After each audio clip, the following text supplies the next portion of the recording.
মরুভূমির ভিতরে যিনি পথের নিশানা বানালেন মানুষ যেন না হারায়, যে আল্লাহ রাব্বুল আলামিন দুর্গম পাহাড়ের ভিতরে গিরিপথ তৈরি করে দিলেন মানুষ যেন হারায় না যায়। সমুদ্রের ভেতরে নাবিকরা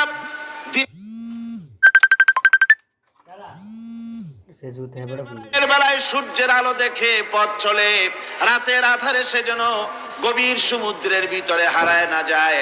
আল্লাহ তাই আকাশের ভিতরে তারকা মণ্ডলী খচিত করে রেখেছেন। সমুদ্রের নাবিকেরা, জাহাজের নাবিকেরা তারকা দেখে দেখে পথ নির্ণয় করে নেন। যে মাবুদ রাস্তা বানালেন জঙ্গলের ভিতরে, পাহাড়িয়া এলাকার ভিতরে, যে মহান প্রভু রাস্তা বানালেন, নিশানা বানালেন মরুভূমির ভিতরে, যিনি রাস্তা দেখায় দিলেন গভীর সমুদ্রের ভেতরে, সেই আল্লাহ রাব্বুল আলামিন আমরা দুনিয়ার বুকে মানুষেরা অন্ধকারে মরবো, রাস্তা হবে না, এমনটি তো হতেই পারে না। আল্লাহ রাব্বুল আলামিন আমাদের জন্য রাস্তা বানাইছেন। মহান আল্লাহ রাব্বুল আলামিন বলেন, ওয়ালাল্লাহি কাসদুস সাবিলি ওয়া মিনহা জাইরুন। আল্লাহ পাক বলেন, সোজা রাস্তা, সোজা পথ বলে দেওয়ার দায়িত্ব আমি আল্লাহর। যেখানে রয়েছে অসংখ্য বাঁকা পথ, অসংখ্য বাঁকা পথ যেখানে, যে পৃথিবীতে, সেখানে সোজা রাস্তা বলে দেওয়ার দায়িত্বটা কার? জোরে বলেন কার? আল্লাহ শুধু সৃষ্টি করেন না, সৃষ্টি করেন, শিক্ষা দেন, পথ বলে দেন, পথটাও বাকি রাখেন না, পথটাও তিনি বলে দিয়ে দেন। হযরতে মূসা আলাইহিস সালামের কাছে ফেরাউন প্রশ্ন করলো, তুমি যে রবের দাবি করছো, যে একজন রব আছেন, সে রবের পরিচয় কি? তোমার সেই রব কে? হযরতে মূসা আলাইহিস সালাম যে জবাবটা দিলেন, কি সুন্দর জবাব! এক কথার ভিতরে সমস্ত কথা সন্নিবেশিত হয়ে গেছে। ফেরাউনের প্রশ্নের জবাবে রব কে, এ কথার জবাব দেওয়া যায়, হাজার হাজার পৃষ্ঠা লেখা যায়। রবকে, তার পরিচিতি। আমি যদি এখন শুধু রব শব্দের ব্যাখ্যা করি, তাফসীর করি, রাত শেষ হয়ে যেতে পারে, ইনশাআল্লাহ ব্যাখ্যা দেওয়া যাবে। কিন্তু মূসা আলাইহিস সালাম কি সুন্দর একটা জবাব দিয়া দিলেন। রবকে শোনো, রব্বুনাল্লাযী আ'তা কুল্লা শাইইন খালকাহু সুম্মা হাদা। রব হচ্ছেন সেই, আমার প্রভু হচ্ছেন তিনি, যিনি সমস্ত সৃষ্টিকে, সমস্ত মাখলুকাতকে যিনি সৃষ্টি করেছেন, আর সৃষ্টি করার পর তার চলার জন্য পথ তৈরি করে দিয়েছেন। তিনি হচ্ছেন আল্লাহ পাক, যিনি সৃষ্টি করেন আর পথের দিশা দেন। তিনি হচ্ছেন আল্লাহ পাক, তিনি হচ্ছেন রব। শুধু বানান না, বানাবার পরে তার প্রয়োজনটাও মিটায় দেন। কোরআনে কারীমের ভিতরে আল্লাহ রাব্বুল আলামিন পৃথিবীবাসীদের জন্য যা কিছু প্রয়োজন সবকিছু সন্নিবেশিত করে দিয়েছেন। শুরু করলেন বা দিয়া, শেষ করলেন সিন দিয়া, পাস করে দিলেন, যেন বলা হলো পৃথিবীর মানুষেরা, তোমাদের জন্য কিয়ামত পর্যন্ত যা কিছু দরকার সবগুলি আমি আল্লাহ রাব্বুল আলামিন কোরআনের মধ্যে ভরে দিয়েছি। বাস হয়ে গেছে, আর কিছুর প্রয়োজন নাই, আর কিছু প্রয়োজন নাই, সব আমি কোরআনে কারীমের ভেতরে সন্নিবেশিত করে দিয়েছি। আল্লাহ রাব্বুল আলামিন বলেন, কুল লাউ কানাল বাহরু মিদাদান লিকালিমাতি রাব্বি লানাফিদাল বাহরু ক্বাবলা আন তানফাদা কালিমাতু রাব্বি ওয়ালাউ জিনা বিমিসলিহি মাদাদা। আল্লাহ পাক বলেন, নবী আপনি বলুন, আমার রবের কথাগুলি লেখার জন্য যদি সমুদ্রের পানিগুলি, সমুদ্রের সমস্ত পানিগুলি যদি কালিতে পরিণত হয়ে যায়, আর আমার রবের কথাগুলি যদি লেখা শুরু হয়ে যায়, আমার রবের কথাগুলি লেখার পূর্বে সমস্ত সমুদ্রের পানিগুলি শেষ হয়ে যাবে। তারপরে যদি আবার সমুদ্র ভরে দেওয়া হয়, আরো যদি লেখা হয়, তবুও আমার রবের কথা লেখা শেষ হবে না। আল্লাহ রাব্বুল আলামিন বলেন, ولو أن ما في الأرض من شجرة أقلام والبحر يمده من بعده 7 أبحر ما نفدت كلمة الله। আল্লাহ রাব্বুল আলামিন বলেন, মা নাফিদাত কালিমাতুল্লাহ। আল্লাহ পাক বলেন, 7টা সমুদ্রের পানি যদি একত্রিত করা হয়, 7টা সমুদ্রের পানি যদি এক জায়গায় করা হয়, এই পানিগুলি যদি কালিতে পরিণত হয়ে যায়, আর পৃথিবীর সমস্ত গাছগুলি যদি কলমে পরিণত হয়ে যায়, ওই গাছগুলি দিয়ে যদি ওই পানির কালি দিয়ে আমার প্রভুর কথা, আল্লাহ রাব্বুল আলামিনের কোরআনের কথা যদি লেখা শুরু হয়ে যায়, লিখতে লিখতে সমস্ত পানিগুলি গাছগুলি শেষ হয়ে যাবে, আল্লাহ পাকের কালামের ব্যাখ্যা লেখা শেষ হবে না। মা নাফিদাত কালিমাতুল্লাহ, আল্লাহর কথা লেখা শেষ হবে না। এত বড় বিরাট আজিম কিতাব আল্লাহ পাক আমাদেরকে দান করেছেন, সুবহানাল্লাহ পড়েন। এই কিতাবের এত বড় গুরুভার আল্লাহ রাব্বুল আলামিন বলেছেন, লাউ আনজালনা হাযাল কুরআন আলা জাবালিন লারাআইতাহু খাশিআম মুতাসাদ্দিআম মিন খাশিয়াতিল্লাহ।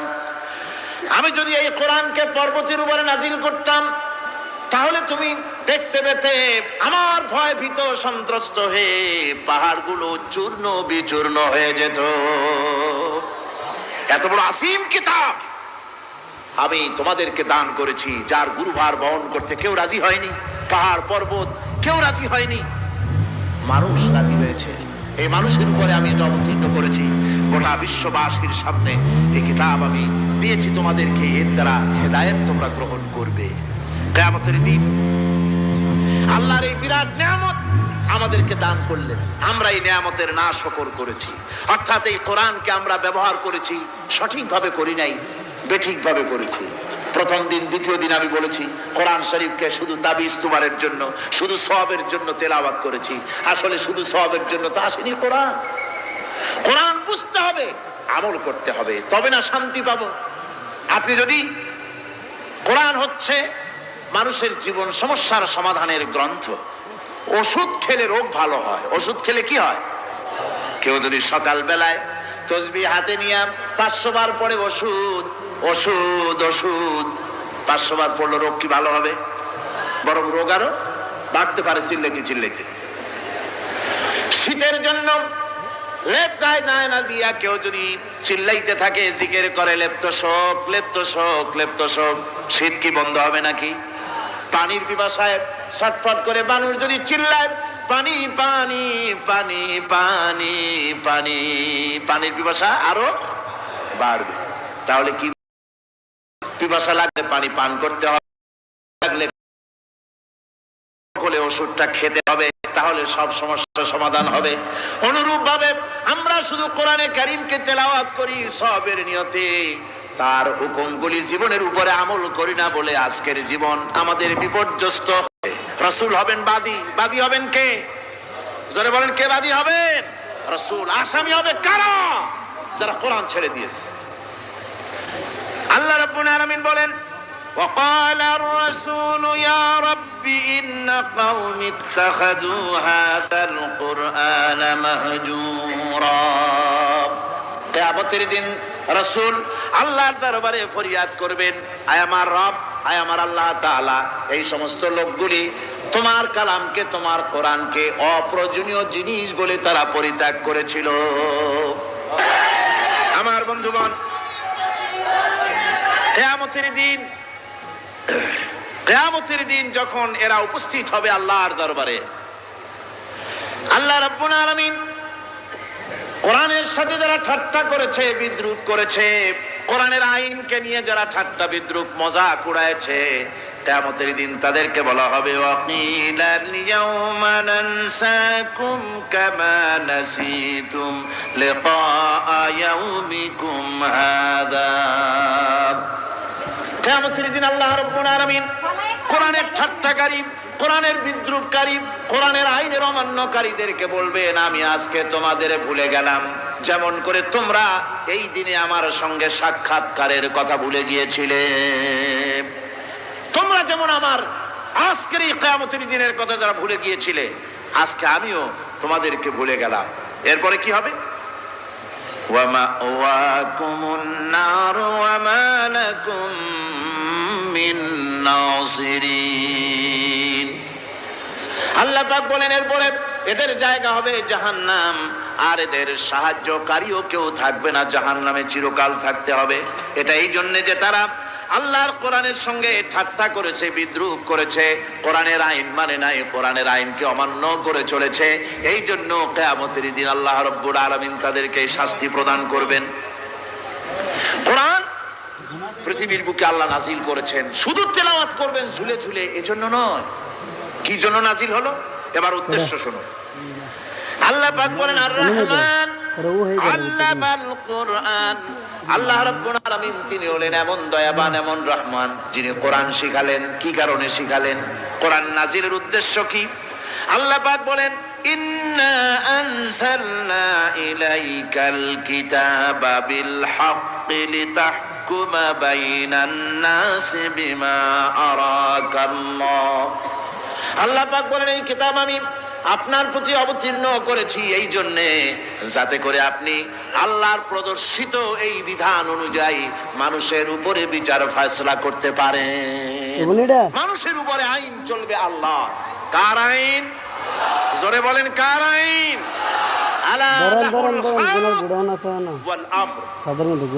সৃষ্টিজাত আইন চলবে কার?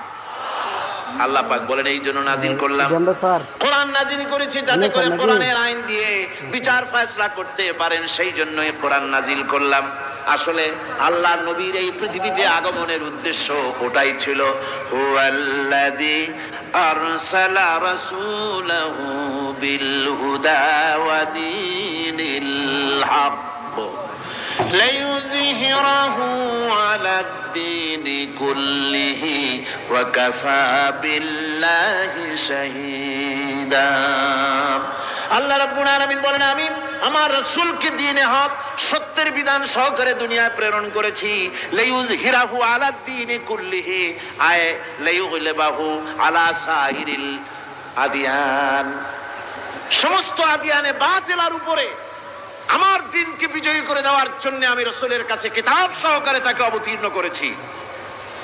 এ দায়িত্ব শুধু মুহাম্মদ সাল্লাল্লাহু আলাইহি ওয়াসাল্লামের ছিল না, দুনিয়ার উপরে আল্লাহর দ্বীন কায়েম করা, আল্লাহর বিধান অনুযায়ী মানুষের বিচার ফয়সালার দায়িত্ব শুধু মুহাম্মদ সাল্লাল্লাহু আলাইহি ওয়াসাল্লামের ছিল না, সমস্ত নবীদের ছিল। কাদের ছিল? সব নবীদের ছিল। ফাবাসাল্লাহু আন-নাবিয়্যিনা মুবাশশিরিনা মুনযিরিন ওয়া আনজালা মা'আহুমুল কিতাবা বিল হাক্কি লিয়াহকুমা বাইনান নাস। আল্লাহ পাক বলেন সমস্ত নবীদের কাছে আমি কিতাব অবতীর্ণ করেছি এই জন্য যে তারা সহজ এবং সোজা পথে যারা চলতে চায় তাদেরকে তিনি সুসংবাদ দিবেন, আর বাঁকা পথে যারা চলবে তাদেরকে তিনি জাহান্নামের ভীতি প্রদর্শন করবেন। আর আমি তার উপরে যে কিতাব অবতীর্ণ করেছি এই কিতাব দিয়ে জনগণের উপরে বিচার ফয়সালা করবে, আইন চলবে আল্লাহর কিতাব দিয়ে। আইন চলবে কি দিয়ে? আল্লাহর কিতাব দিয়ে। আল্লাহর কিতাব অনুযায়ী জনগণকে পরিচালিত করবেন, এই জন্য আমি এই কোরআনকে নাজিল করেছি, অতীত এই কিতাবগুলি নাজিল করেছি। কুল ইয়া আইয়ুহান নাসু ক্বাদ জাআকুমুল হাক্কু মির রাব্বিকুম। আল্লাহ পাক বলেন নবী আপনি বলে দেন, আপনি বলুন হে মানব সকল, আল্লাহর পক্ষ থেকে তোমাদের জন্য মহাসত্য এসেছে, এই মহাসত্য যদি অনুসরণ করো তোমাদের জন্য কল্যাণকর হবে। ওমান দাল্লা ফাইন্নামা ইয়াদুল্লু আলাইহা। আর যদি কোরআনকে অমান্য করো, আল্লাহর কিতাবকে অমান্য করো, তাহলে তোমাদের জন্য অকল্যাণ হবে। আজ আপনারা বলেন আল্লাহর কিতাবের আইন কি আমাদের দেশে চলে? কোরআনের আইন কি চলে? চলে না। কোরআনের আইন চলে না। আমরা কি খুব শান্তিতে আছি? খুব আরামে আছি? শ্রমিকরা তাদের শ্রমের মূল্য পায়, কৃষক তার উৎপাদিত পণ্যের সঠিক দাম পায়, নারী তার সতীত্বের মর্যাদা পায়, জনগণ কি আরামে ঘুমাতে পারে? না, জনগণ রীতিমতো দুবেলা পেট পুরে সমস্ত জনগণ খেতে পারে। এর একমাত্র কারণ হচ্ছে কোরআনের আইনকে অমান্য করা হয়েছে। ভালো করে কান পেতে শুনুন, আল্লাহ রাব্বুল আলামিন কোরআনে কারীমের মধ্যে পরিষ্কার করে বলেছেন ওয়া মান লাম ইয়াহকুম বিমা আনজালাল্লাহু ফাউলাইকা হুমুল কাফিরুন। যারা নাকি আমার দেওয়া বিধান অনুযায়ী, কোরআন অনুযায়ী যারা বিচার ফয়সালা করে না, ফাউলাইকা হুমুল কাফিরুন, ফাউলাইকা হুমুজ জালিমুন, ফাউলাইকা হুমুল ফাসিকুন। যারা আমার দেওয়া বিধান অনুযায়ী বিচার ফয়সালা করে না তারা কাফির, তারা জালিম, তারা ফাসিক। সুতরাং এর ভিতরে এই জুলমের মধ্যে জালিমদের অন্তর্গত, ফাসিকদের অন্তর্গত হয়ে বাংলাদেশের বহু মুসলমান, পৃথিবীর বহু এলাকার মুসলমান এর মধ্যে লিপ্ত হয়ে আছে। কোরআনের আইন চালু না করলে পরে, কোরআনের আইন না মানলে পরে জালিম হতে হবে, কাফির হতে হবে, ফাসিক হতে হবে। অর্থাৎ যতখানি না মানবেন ততখানি এই বিশেষণে বিভূষিত হতে হবে। এক শ্রেণীর লোক আছে যারা বলে বেড়ান ধর্ম আর রাজনীতি আলাদা। বলেন কিনা কন, জোরে বলেন, বলে কিনা? ধর্ম আর রাজনীতি আলাদা। তারা বলেন আমরা ধর্ম নিরপেক্ষ থাকতে চাই। তারা কি থাকতে চায়? ধর্ম নিরপেক্ষ থাকতে চায়। কোরআনে কারিমে এই ধর্ম নিরপেক্ষবাদীদের ব্যাপারে কোরআন কি বলছে শুনুন। আল্লাহ রাব্বুল আলামিন বলেন, আলাম তারা ইলাল্লাযীনা ইয়াজউমুনা আন্নাহুম আমানু বিমা উনজিলা ইলাইকা ওয়া মা উনজিলা মিন ক্বাবলিক। আল্লাহ পাক বলেন, হে নবী, তুমি কি সেই সব লোকদেরকে দেখেছো যারা দাবি তো করে যে আমরা আল্লাহর উপর ঈমান এনেছি আর এই কিতাবের উপর ঈমান এনেছি, এর পূর্বে যত কিতাব নাজিল হয়েছে সেসব কিতাবের উপরেও ঈমান এনেছি। ধর্মনিরপেক্ষবাদীরা তারা তো বলে না যে আল্লাহ মানি না, কোরআন মানি না, একথা বলে না, ওটা বলে না। কি বলে? সেই বলা কথাটাই আল্লাহ এখানে অনেক আগে বলে রেখেছেন। ওরা বলে যে আমরা অবশ্যই আল্লাহকে মানি, আল্লাহর কিতাব মানি, এর পূর্বে যত কিতাব নাজিল হয়েছে সেগুলোও মানি, তবে ইউরিদুনা আইয়াতাহাকামু ইলাত তাগুত, তারা চায় তাদের জীবনের সমস্ত সমাধান সমস্যার জন্য তাগুতের কাছে যেতে চায়। তাগুতকে, আল্লাহকে বাদ দিয়ে তারা যেতে চায় কোথায়? তাগুতের কাছে। জোরে বলেন, কিসের কাছে যেতে চায়? তাগুতের কাছে। তাগুত বলে কারে? তাগুত বলা হয় যে নিজে আল্লাহর আইন মানে না এবং অপরকেও আল্লাহর আইন অমান্য করতে বাধ্য করে, তাকে বলা হয় তাগুত। ওরা বলে ধর্ম আর রাজনীতি আলাদা। কোরআন মানি কিন্তু কোরআনের আইন মানি না। ওরা কোরআন মানে ঠিকই, বলে যে কোরআন মানি, কিন্তু কোরআনের আইন মানে। তাহলে এ মানি বলার অর্থটা কি? এর মূল্যটা কোথায়? কোরআন যদি মানো তো কোরআন বলেছে সুদ খেও না, আমাদের দেশে সুদ চলছে না। কোরআন বলেছে বিবিকে পর্দায় রাখো, পর্দায় কি রাখা হচ্ছে? কোরআন বলেছে ওজনে কম দিও না, তা কি মানা হচ্ছে? কোরআন বলেছে আমার আইন দিয়ে দেশ শাসন করো, তা কি করা হচ্ছে? সুতরাং ধর্মনিরপেক্ষ মতবাদ যেটা, এই মতবাদটা কোরআনের দৃষ্টিতে কুফরি মতবাদ। ধর্মনিরপেক্ষ মতবাদ কি? জোরে বলেন, ধর্মনিরপেক্ষ মতবাদ কি? কোন মুসলমান, যে ব্যক্তি নিজেকে মুসলমান বলে দাবি করে, ধর্মনিরপেক্ষ মতবাদ সে বিশ্বাস করতে পারে না, জায়েজ নাই, হারাম। আফাতুমিনুনা বিবাদিল কিতাব ওয়া তাকফুরুনা বিবাদ, তোমরা কোরআনের কিছু অংশকে মেনে নিবে আর কিছু অংশকে করবে অস্বীকার। এটা যদি করো দুনিয়ার জীবনে পাবে দুনিয়ার জীবনে জিল্লতি আসবে, লাঞ্ছনা আসবে, আর কিয়ামতে পাবে জাহান্নামের শাস্তি। সুতরাং ধর্মনিরপেক্ষ মতবাদের অর্থ তারা বলে যে ধর্মহীনতা নয়, আসলে কিন্তু ধর্মনিরপেক্ষ মতবাদের অর্থই হলো ধর্মহীনতা। ঠিক কিনা কন, জোরে বলেন ঠিক কিনা? এই ধর্মনিরপেক্ষ মতবাদ আমাদের দেশের জন্ম হয় নাই, এর জন্ম হয়েছে ইউরোপ সভ্যতায়।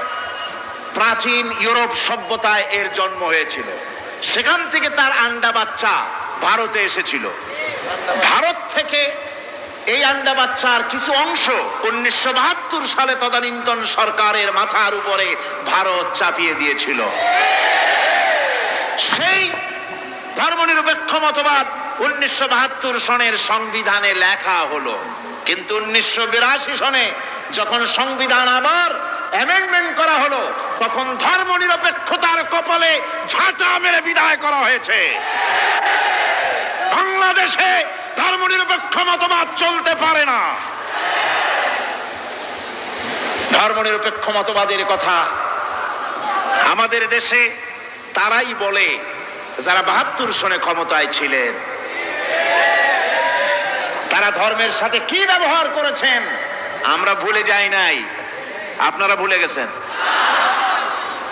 1972 সনে দেশের সমস্ত বিশ্ববিদ্যালয়ের মনোগ্রাম থেকে ইকরা বিসমি রাব্বিকাল্লাযী খালাক রব্বি জিদনি ইলমা, কোরআনে কারীমের এই আয়াতকে বিদায় করে দেওয়া হয়েছিল। শাসনতন্ত্রের শিরোনামে বিসমিল্লাহকে গ্রহণ করা হয় নাই। শুধু তাই নয়, কোরআনে কারীম যেখানে তেলাওয়াত করা হয়, তখনকার সময় রেডিওতে, টেলিভিশনে, ওই 72 থেকে 3 বছর, এবং এখনো সেই দলটি মিটিং করতে গিয়ে, কোনো জায়গায় কিছু করতে গিয়ে আগে কোরআন শরীফ, তারপরে গীতা, তারপরে বাইবেল, এগুলি হচ্ছে মুনাফিকের লক্ষণ। কিসের লক্ষণ? সেখানে যেই টেবিলে, যেই মঞ্চে কোরআন তেলাওয়াত হয়, বাইবেল গীতা পড়া হারাম, পড়া হতে পারে না। কোরআনের চাইতে শ্রেষ্ঠ কিতাব আল্লাহর দুনিয়া আছে? সমস্ত কিতাবকে রদ করেছে কোরআন। হযরত ওমর রাদিয়াল্লাহু তাআলা আনহু রাসূল করিম সাল্লাল্লাহু আলাইহি ওয়াসাল্লামের কাছে গিয়ে তাওরাতের একটা পাতা পড়তেছিলেন। হযরত আবু বকর রাদিয়াল্লাহু তাআলা আনহু সেখানে চলে এলেন। এসে দেখেন রাসূল করিম সাল্লাল্লাহু আলাইহি ওয়াসাল্লামের চেহারা মোবারক লাল হয়ে গিয়েছে গোসায়।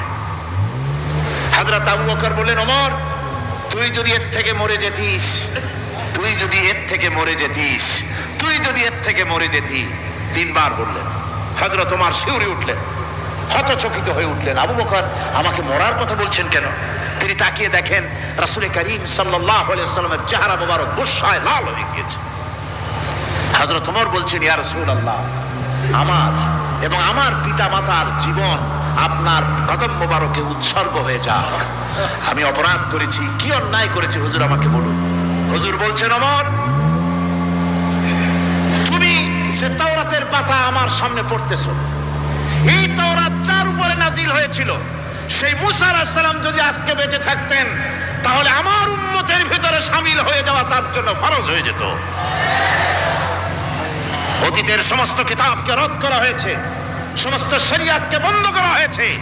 সুতরাং কোন মুসলমানের প্ল্যাটফর্মে যেখানে কোরআন তেলাওয়াত হয়, বেদ, বাইবেল, গীতা পড়া হারাম সেখানে। এই মুনাফিকরা তাও করে থাকে। আমার মুসলমান ভাইয়েরা, নজরুল ইসলাম কলেজের ইসলাম শব্দ বাদ দিয়ে নজরুল কলেজ করা হয়েছিল। সলিমুল্লাহ মুসলিম হলের মুসলিম শব্দ বাদ দিয়ে শুধু সলিমুল্লাহ হল করা হয়েছিল। তার মানে ধর্ম এদের কলিজায় আগুন জ্বালিয়ে দেয়। ইসলামের নাম বরদাস্ত হয় না, কোরআনের নাম বরদাস্ত হয় না। আর বরদাস্ত হয়নি বলেই আল্লাহ পাক তার ইন্তেকাম নিয়েছেন। আমার বক্তব্য হচ্ছে, কোরআনে কারীম পৃথিবীতে এসেছে শাসন করতে দুনিয়াকে। তার মধ্যে রয়েছে রাজনীতি, অর্থনীতি, সব কিছু। এই বিচার ফয়সালা কোরআন থেকে যারা গ্রহণ করে না, রাসূলকে যারা বিচারক মানে না, তাদের সম্পর্কে আল্লাহ পাক কি বলছেন শুনুন। ফালা ওয়া রাব্বিকা লা ইউমিনুনা হাত্তা ইউহাক্কিমুকা ফীমা শাজারা বাইনাহুম সুম্মা লা ইয়াজিদু ফী আনফুসিহিম হারাজাম মিম্মা কাদাইতা ওয়া ইউসাল্লিমু তাসলিমা।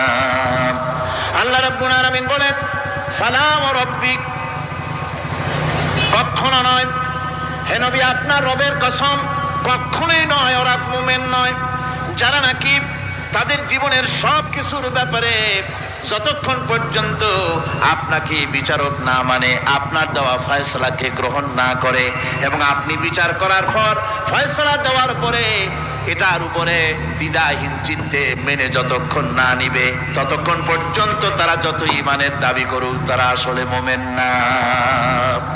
এ ফতোয়া কার? এ ফতোয়া কার? আল্লাহ রাব্বুল আলামিনের ফতোয়া। কখনো মুমিন হতে পারবে না যারা রাসূলুল্লাহকে ফয়সালাকারী হিসেবে গ্রহণ না করবে, কোরআনকে সংবিধানের উৎস হিসেবে গ্রহণ না করবে। কোরআন এসেছে আইনের কিতাব হিসেবে পৃথিবীর মানুষকে পরিচালিত করার জন্য।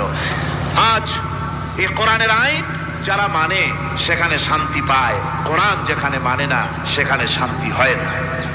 আল্লাহ পাক পরিষ্কার বলেছেন, কোরআনের আইন মেনে চলো। আর যারা এই কোরআনকে অমান্য করবে তাদের শাস্তি কি হবে?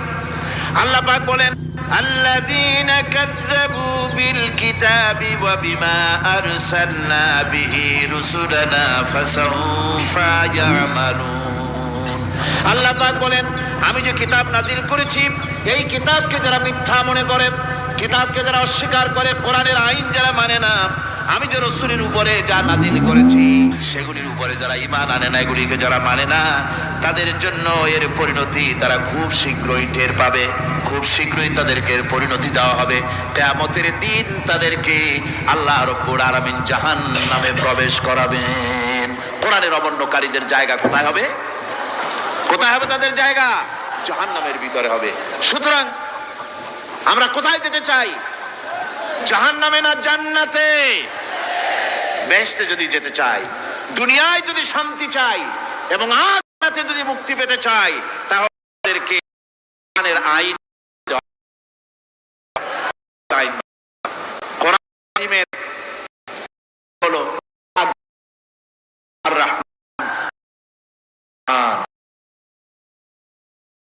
কোরআন নাজিলের পদ্ধতি ছিল মদিনা এবং মক্কা। রাসূলের মক্কি জিন্দেগিতে কিছু নাজিল হয়েছে, আর মদনী জিন্দেগিতে নাজিল হয়েছে কিছু। মক্কা শরীফে যেগুলি নাজিল হয়েছে সে সূরাগুলো ছিল তাওহীদ, রিসালাত এবং আখিরাতের উপরে নির্ভর করে। আর মদনী সূরা যেগুলি ছিল সেগুলি ফৌজদারি দণ্ডবিধি, উত্তরাধিকারী আইন, তারপরে যাকাত, ওসর, যুদ্ধ, সন্ধি, বন্দি, এরপরে রয়েছে স্বরাষ্ট্রনীতি, পররাষ্ট্রনীতি, অর্থনীতি, জীবন পরিচালনার সমস্ত বিধি আর ব্যবস্থা মদনী জিন্দেগির সূরাগুলিতে, অবতীর্ণ সূরাগুলিতে আল্লাহ রাব্বুল আলামিন নাজিল করেছেন। কোরআন শরীফ মানুষের সকল সমস্যার সমাধান দিয়েছে। এখানে আমি এখন তার কিছু নমুনা পেশ করছি আপনাদের সামনে, আপনাদের বোঝার জন্য যে কোরআন। অনেকে বলে যে কোরআনের তাফসীরের ভেতরে রাজনীতির আলোচনা হয়। রাজনীতি সেইটুক করি যেটুকুন আল্লাহ কোরআনে করেছেন। জোরে কোন আলহামদুলিল্লাহ। এর থেকে বাড়াই কিছু বলি নাকি? না। কোরআন যেটুকুন করেছে, রাসূলুল্লাহ যেটুকুন করেছে, একজন মুসলমান হিসাবে তা করা আপনার আমার জন্য কি? সুন্নত, নফল। ওইটা করা কি? জোরে কোন। এটা করা আমাদের জন্য ফরজ। সেই জন্য আমি কিছু নমুনা পেশ করছি আপনাদের সামনে, বুঝতে পারবেন যে কোরআন শুধু নামাজের কথা নিয়ে আসে নাই। কোরআনের মধ্যে আয়াত সংখ্যা কত? 6666। এটা ঠিক না, কিছু কম আছে। 6000 কয়েক শত, ভালো করে গুনে দেখা দরকার। তো এই যে আয়াতে কারিমা যেগুলি রয়েছে, এর মধ্যে মাত্র 500 আয়াত হচ্ছে হুকমে শরঈ। ভালো করে শুনুন, 500 আয়াত আদেশ এবং নিষেধ জাতীয়। এটা করো, ওটা করো না, এটা হালাল, ওটা হারাম। এ হলো 500। তো এই যদি 500 হয় তাহলে বাকি 6000 কি? বাকি 6000 ইতিহাস, দর্শন, বিজ্ঞান, রাজনীতি, অর্থনীতি, সমাজনীতি, উত্তরাধিকারী আইন, পররাষ্ট্রনীতি, স্বরাষ্ট্রনীতি, মানুষের জীবনে যা দরকার, ইহকাল, পরকাল, কবর, হাসর, মিজান, সিরাত, জান্নাত, জাহান্নাম, এসব কিছু আল্লাহ পাক বাকি হাজার হাজার আয়াতের মধ্যে বলেছেন। তো 500 আয়াতের পরিচিতি আমাদের জানা আছে, নামাজ, রোজা, হজ, যাকাত, হালাল, বৈধ, অবৈধ ইত্যাদি সম্পর্কে। কিন্তু বাকি আয়াতগুলিতে আমাদের জীবন পরিচালনার ব্যাপারে আল্লাহ পাকের কথা শুনুন, কিভাবে এ কথাগুলি আল্লাহ পাক আমাদের বলছেন। বিচার পদ্ধতি সম্পর্কে শুনুন। কোরআন যে বিচার পদ্ধতি আমাদেরকে দিয়েছেন, নিরঙ্কুশ ন্যায় বিচারের কথা কোরআন বলেছে। কোরআন বলেছে বিচার হতে হবে কি ধরনের? ওয়াইদা হাকামতুম বাইনান নাসি আন তাহকুমু বিল আদল। কোরআন শরীফ বলেছে তোমরা যখন লোকদের মাঝে বিচার ফয়সালা করবে তখন অবশ্যই সুবিচার করবে, জাস্টিস, ন্যায় বিচার করবে। এই ন্যায় বিচার করতে গিয়ে তোমার সামনে যদি বিজাতীয় কোনো লোক আসামি হয়ে দাঁড়ায়, অমুসলিম, তখন বিচারটা কিভাবে করবে? কোরআনে কারীম বলছে ওয়ালা ইয়াজরিমান্নাকুম শানাআনু কওমিন আলা আল্লা তা'দিলু। কোন বিশেষ শ্রেণীর বিচার কাজ করতে গিয়ে, কোন বিশেষ শ্রেণী বা জাতির বিচার কার্য পরিচালনা করতে গিয়ে তাদের প্রতি বিদ্বেষ যেন তাদেরকে তুমি যেন জুলুম করে না বসো, তখন যেন তুমি ইনসাফ করতে পারো, তাদের উপরে জুলুম করবে না। সে যদি তোমার জাতের লোক না হয়, বিচার করতেছে তুমি বিচারক হিসাবে সঠিক বিচার করবে, বিচারের মানদণ্ডকে কখনো হেলাদোলা করবে না, ভালো সুবিচার করবে। এটা হচ্ছে কোরআনে কারীমের কথা। আর আত্মীয় স্বজনের বিচার সম্পর্কে বলা হচ্ছে যে তোমরা বিচার নিয়ে, সুবিচার নিয়ে তোমরা দাঁড়াও, দণ্ডায়মান হও, সুবিচার নিয়ে মুসলমানেরা তোমরা যখন বিচার করবে, তখন এই বিচার করতে গিয়ে ওয়ালাউ আলা আনফুসিকুম আবিল ওয়ালিদাইনে ওয়াল আকরাবিন, সে যদি তোমার নিজের বিরুদ্ধেও যায় বিচার, তা যদি তোমার সন্তান সন্ততি, ভাই ব্রাদার, মা বাপ ইত্যাদির বিরুদ্ধেও যদি চলে যায়, ইন ইয়াকুন গানিয়ান আও ফাকিরান, যদি সে গরিব হয়, যদি সে ধনীও হয়, বিচারের বেলায় কোনো রকম তারতম্য করবে না, আপন হোক পর হোক, বিচার করতে হবে সঠিক। এটা কার কথা? আল্লাহর। জোরে বলেন, কার কথা? পৃথিবীর কোন ধর্মগ্রন্থে কথা বলেছে? পৃথিবীর কোন জাতি কথা বলেছে? কোরআন বলেছে এই সুবিচারের কথা। সুবিচার করতে হবে, বিচারের বেলায় খবরদার আপন পর এবং কোন ধর্মের লোক এই চিন্তা করতে যেও না। কোরআনে কারিমের রয়েছে, কোরআনে কারিমের মধ্যে রয়েছে ফৌজদারি দণ্ডবিধি, জুডিশিয়াল ল, ফৌজদারি দণ্ডবিধি। এখানে একটা কথা বলে নিতে হয়, আল্লাহর আইন, মূল কথাটা কি? আল্লাহর আইন। আল্লাহর আইনের কথা শোনা মাত্রই এক শ্রেণীর লোকেরা মনে করে আল্লাহর আইন মানেই হলো হাত কাটা, আল্লাহর আইনের অর্থই হলো গলা কাটা, আল্লাহর আইনের অর্থই হলো দৌড়া মারা। এটা একটা বাজে কথা। আল্লাহ পাকের আল্লাহ কি এইরকম একটা বদমেজাজি দারোগার মতো আল্লাহ, যে মানুষ পাইলেই খালি পিটাবে আর হাত কাটবে? একটা কথা হইল? হাত কাটা, গলা কাটা, এটা কখন? সুবিচার প্রতিষ্ঠিত হয়ে যাবে, খাওয়া পড়ার গ্যারান্টি মিলবে, তারপরে যদি কেউ চুরি করে দৃষ্টান্তমূলক শাস্তি দাও হাত কেটে। এর আগে না। মদিনা মুনাওয়ারায় হযরত ওমর রাদিয়াল্লাহু তাআলা আনহুর সময় অনাবৃষ্টির কারণে দুর্ভিক্ষ দেখা দিয়েছিল। তখন হযরত ওমর জাস্টিসদেরকে, ম্যাজিস্ট্রেটদেরকে ডেকে পরিষ্কারভাবে এলান করে দিয়েছিলেন, এখন যদি কোনো চোর ধরা পড়ে, এই দুর্ভিক্ষ চলাকালীন কোন চোর যদি ধরা পড়ে আর প্রমাণিত হয় পেটের জ্বালায় চুরি করেছে, খবরদার তার হাতকে তোমরা কাটবে না, খবরদার হাত কাটবে না। ইসলাম তো আগে পেটে দেয়। আগে কোথায় দেয়? পেটে, তারপরে দেয় পিঠে, আগে দেয় না। মানুষের খাওয়া পড়া, শিক্ষা, চিকিৎসা, বাসস্থান সবটার গ্যারান্টি দেওয়া হয়। মদিনায় যখন এই গ্যারান্টি এসে গেল, চোরের হাত কাটা আইন মক্কায় নাজিল হয় নাই, নাজিল হয়েছে মদিনা মুনাওয়ারায়, রাসূলের মদনী জিন্দেগিতে। কোন সময়? যখন রাসূলুল্লাহ প্রেসিডেন্ট। রাসূলুল্লাহ কি? জোরে কোন? রাসূলুল্লাহ কি? রাষ্ট্রপতি। সেই সময় মানুষ দরজা খুলে ঘুমাবার সুযোগ পেল, খাওয়া পড়া, শিক্ষা, চিকিৎসা, বাসস্থানের গ্যারান্টি পেল। এই সময় আল্লাহ রাব্বুল আলামিন তিনি যখন দেখলেন ইসলামী সমাজ ব্যবস্থা কোরআনের আইনের মাধ্যমে মানুষ সব রকমের নিরাপত্তা লাভ করেছে, পেটের সমস্যার সমাধান হয়ে গেছে, তখন আল্লাহ আইন জারি করলেন, আস-সারিকু ওয়াস-সারিকাতু ফাকতাউ আইদিয়াহুমা, চোর পুরুষ হোক আর নারী হোক উভয়ের হাত কেটে দাও।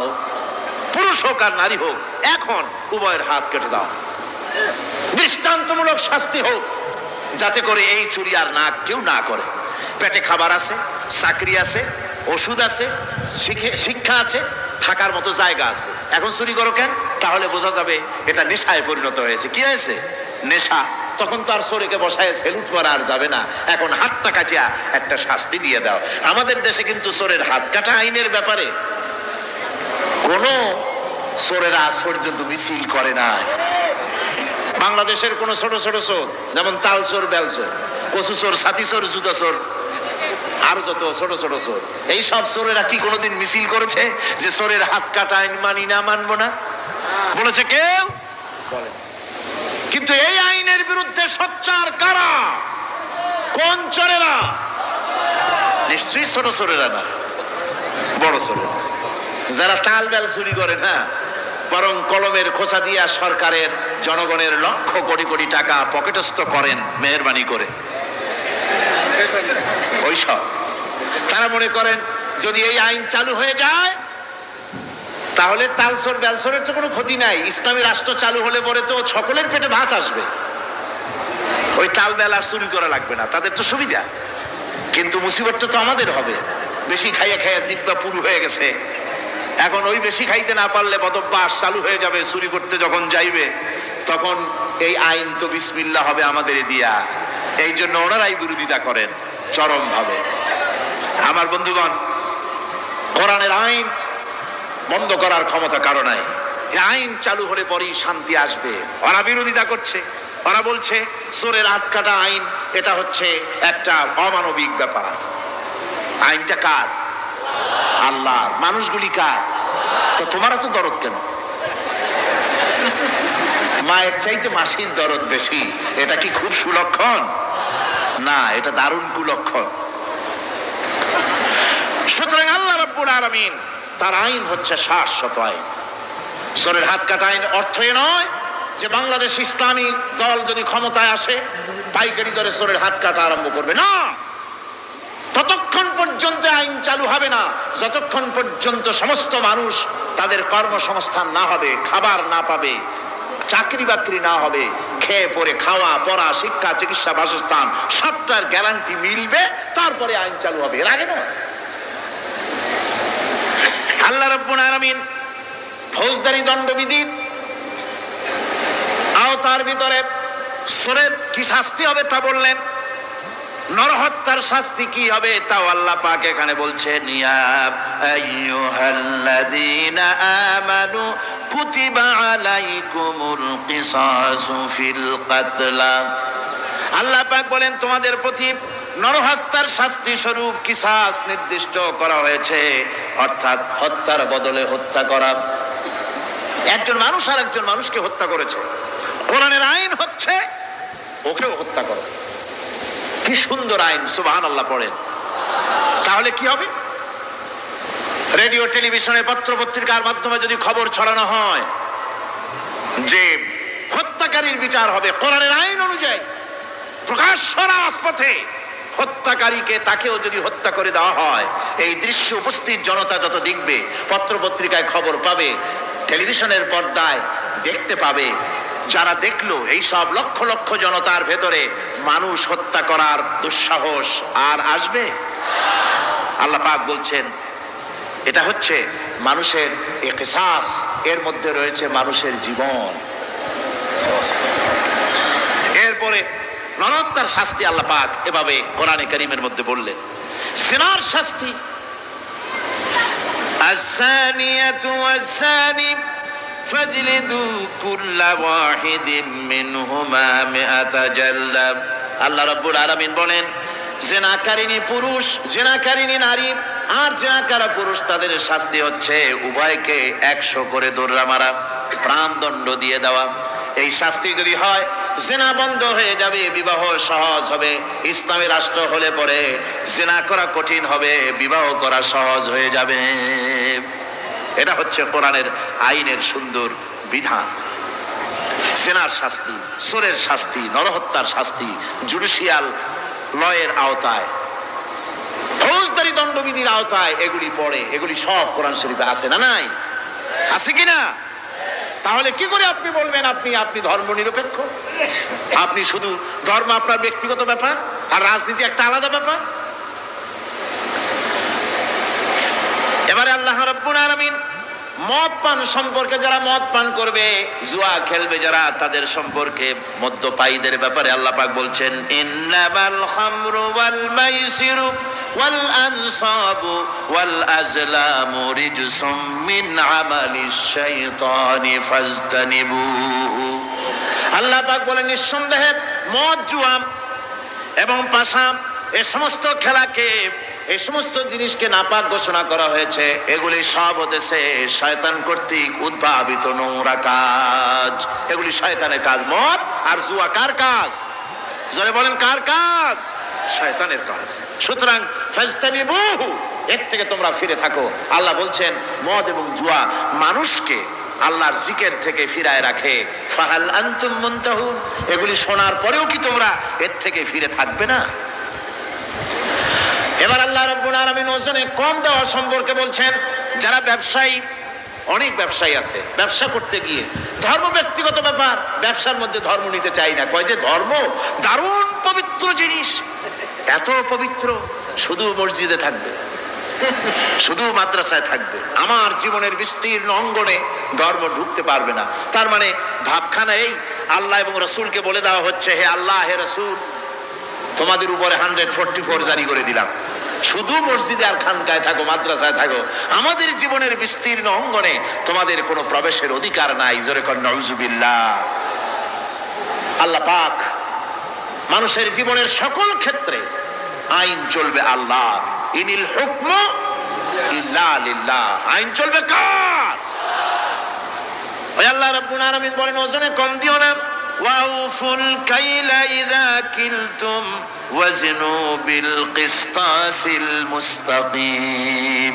মেপে যখন কোনো জিনিস দিবে পরিমাপে কম দিবে না, ওজন করে যখন দিবে ওজনেও কম দিবে না। আল্লাহ পাক কোরআনে কারীমের মধ্যে সুন্দর করে সব কথা বলে দিলেন। ওজনে কম করো না, পরিমাপে কম করো না, সঠিকভাবে এটাকে দিও। ইতিমের মাল সম্পর্কে কোরআন বলছে, ওয়ালা তাকরাবু মালাল ইয়াতীম ইল্লা বিল্লাতী হিয়া আহসান। ইতিমের মাল ভক্ষণ করা তো দূরের কথা, এর নিকটবর্তী হয় না। তবে হ্যাঁ, ইতিম বয়সপ্রাপ্ত হওয়া পর্যন্ত যদি আমানত রাখো সেটা ভিন্ন কথা, কিন্তু ইতিমের মালকে ভক্ষণ করো না অবৈধভাবে। ইতিমের মালের সুরক্ষার জন্য আল্লাহ পাক বলে দিলেন। অশ্লীলতা সম্পর্কে, আজকে সমাজে অশ্লীলতা চলছে, বেহায়ামি, নগ্নতা চলছে, এ সম্পর্কে আল্লাহ পাক বলছেন, কুল ইন্নামা হারামা রাব্বিয়াল ফাওয়াহিশা মা যাহারা মিনহা ওয়া মা বাতান। আল্লাহ পাক বলেন, হে নবী আপনি বলে দেন, আমার প্রভু নিঃসন্দেহে প্রকাশ্য এবং অপ্রকাশ্য সব রকমের নির্লজ্জতা এবং পাপাচারকে নিষিদ্ধ ঘোষণা করেছেন, হারাম করে দিয়েছেন। প্রকাশ্য এবং অপ্রকাশ্য সব রকমের পাপাচারকে, নির্লজ্জতাকে আল্লাহ পাক নিষেধ করেছেন। আজকে আমাদের দেশের টেলিভিশনে যে সমস্ত নির্লজ্জ বিজ্ঞাপন দেওয়া হয়, নারী দেহের যে সৌন্দর্য প্রদর্শনী করা হয়, এ কি কোনো মুসলমান দেশের করা উচিত? কোন মুসলমানদের জন্য এটা কি বৈধ? আজ নির্লজ্জতা, বেহায়ামি ছড়িয়ে পড়ছে চতুর্দিকে। আল্লাহ পাক নিষেধ করছেন, হারাম করে দিয়েছেন। প্রকাশ্য অপ্রকাশ্য সব রকমের নির্লজ্জতা আল্লাহ পাক হারাম করেছেন। সুতরাং আল্লাহ পাক বলছেন, আমি সুদকে হারাম করেছি, ব্যবসাকে করেছি হালাল। এই সুদ থেকে যদি না ফেরো, ফাইন লাম তাফআলু ফাযানু বিহারবিম মিনাল্লাহি ওয়া রাসূলি। আল্লাহ রাব্বুল আলামিন বলেন, যদি এই সুদ থেকে না ফেরো, যদি এই সুদ থেকে বিরত না থাকো, তাহলে আমি আল্লাহ এবং আমার রাসূলের পক্ষ থেকে যুদ্ধের ঘোষণা রইল।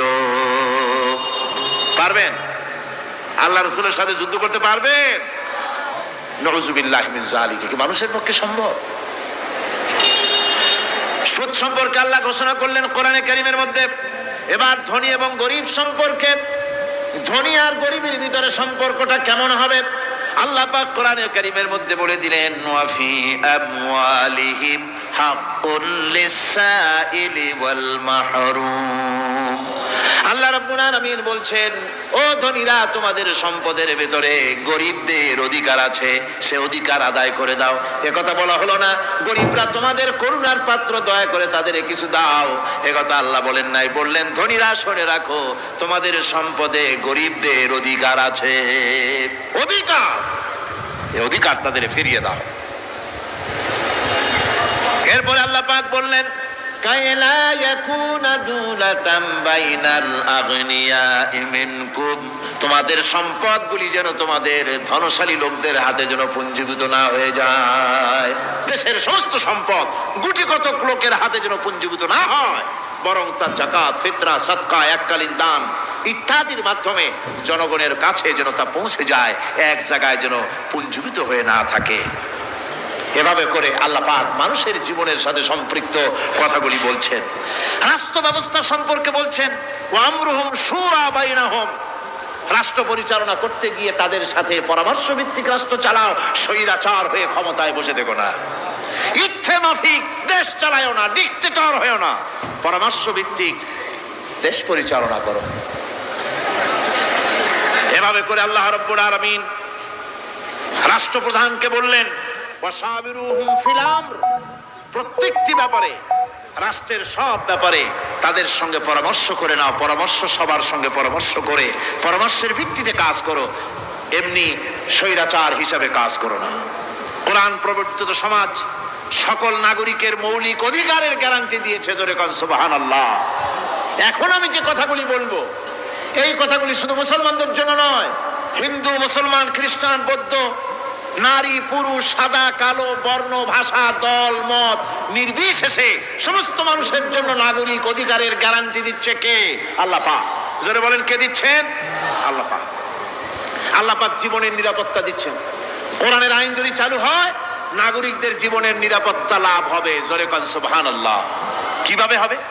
আল্লাহ রাব্বুল আলামিন বলেন, ওয়ালা তাকতুলুন নাফসাল্লাতী হারামাল্লাহু ইল্লা বিল হক। আল্লাহ পাক বলছেন, যে জীবনকে আল্লাহ হারাম সম্মানই করেছেন, ন্যায় ব্যতীত তাকে খবরদার হত্যা করো না। মানুষকে হত্যা করো না, খবরদার হত্যা করো না। আল্লাহ পাক হত্যা নিষিদ্ধ ঘোষণা করে দিলেন আর বললেন, মান কাতালা নাফসান বিগাইরি নাফসিন আও ফাসাদিন ফাকান্নামা কাতালান নাস জামিআ।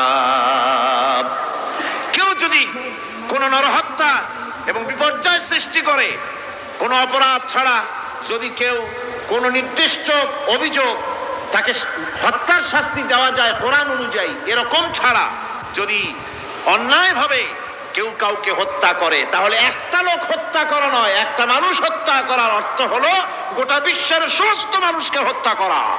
কে বলছেন এ কথা?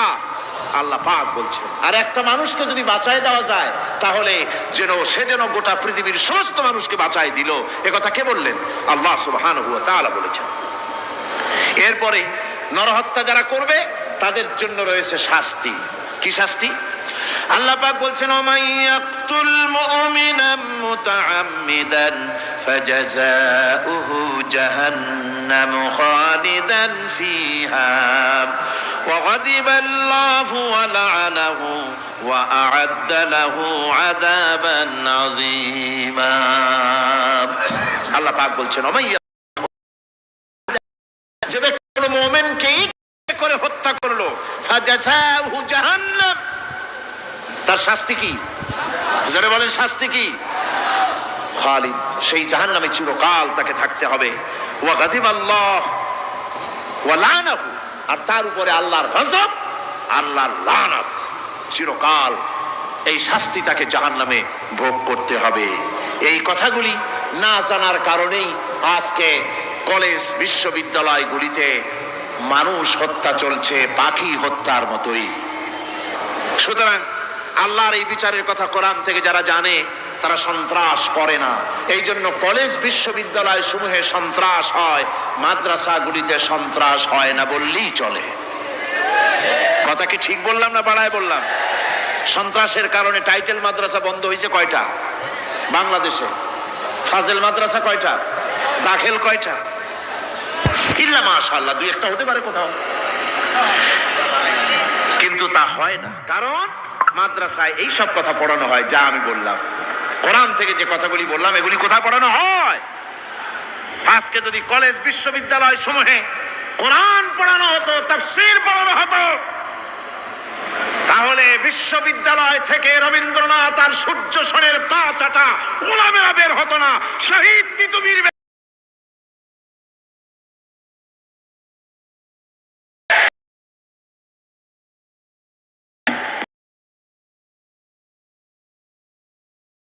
কলেজ, বিশ্ববিদ্যালয়গুলিতে আল্লাহর কোরআন পড়ানো হয় না বলে আমাদের পাঠানো সোনার টুকরা ছেলেগুলি কয়লার টুকরা হয়ে ফিরে আসতেছে।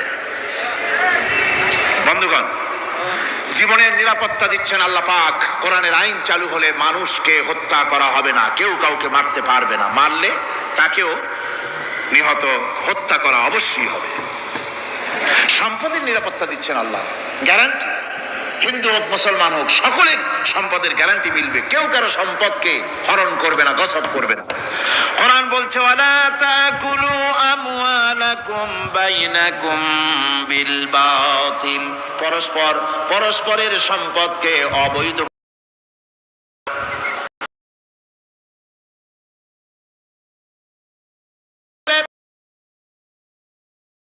দিবেন।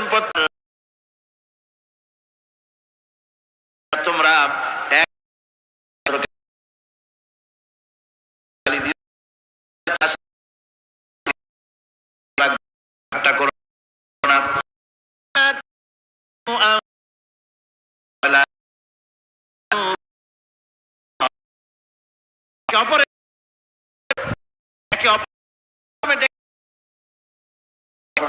আল্লাহ নিষেধ করে মানুষ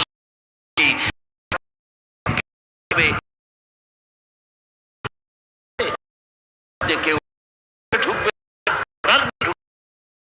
নিয়ে ঢুকতে হবে,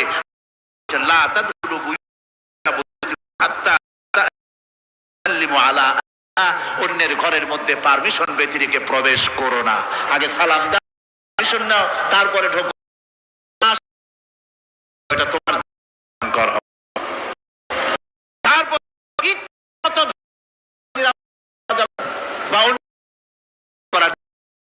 হবে না।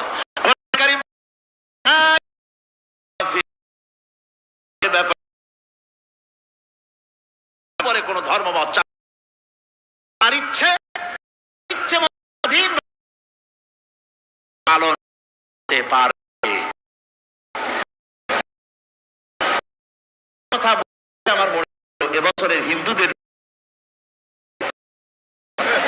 আপনারা মধ্যে দিলেন,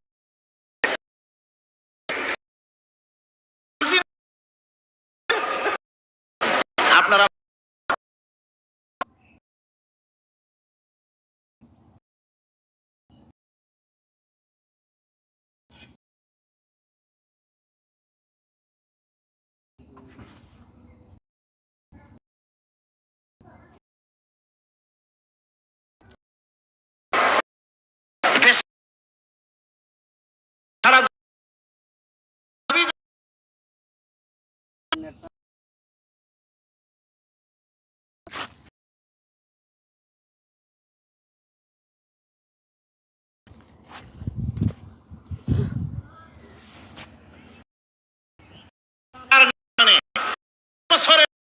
দলে যত লোক পড়বা না, তাহলে তাদের দলের লোকেরা তা কি মানবে?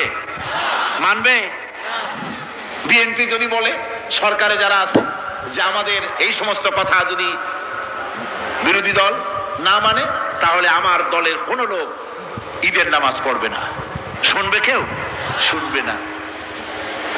যত বড় নেতা হোক, কেউ যদি বলে, ইসলামী দলের নেতাও যদি বলে যে বছর আমাদের এই কথা যদি গভর্নমেন্ট না মানে, কোন মুসলমান হজ করতে যাবে না, এই কথা মানবে কেউ? মানবে না। যেহেতু কোন দলের কোন ব্যক্তির মহতাজ নয় ইসলামের আইন, ইসলাম পালন যার যার ব্যক্তিগত ব্যাপার, ধর্মের কাজ অবশ্যই প্রত্যেককে পালন করতে হবে।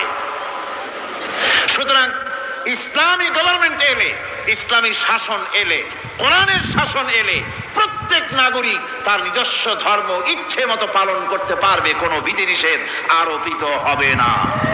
এর নাম হচ্ছে ইসলাম। এর নাম কি? ইসলাম। কোরআন যত পড়বেন মাথা তত নত হবে। তুলা গাছের ফল যত পাকে তত গাছ কি হয়? ডালগুলো কি হয়? উপরে উঠে যায়। বোঝেন না কেন? তুলা গাছ নাই আপনাদের দেশে? তুলারে কি কয় চট্টগ্রামে? তুলা গাছরে কি কয়? তুলা গাছ। তুলা গাছের ফল যত পাকে তত গাছের ডাল কি হয়? যখন কাঁচা থাকে তখন নিচে থাকে, ডাল ঝুঁকে পড়ে, আর পাকলে পরে উপরে উঠে যায়। আর আম গাছের ফল যত পাকে তত ডাল কোথায় যায়? নিচে যায়।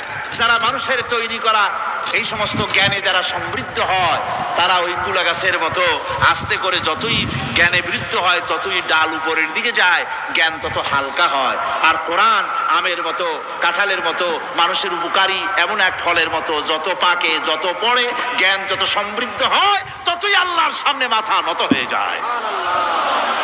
মানুষের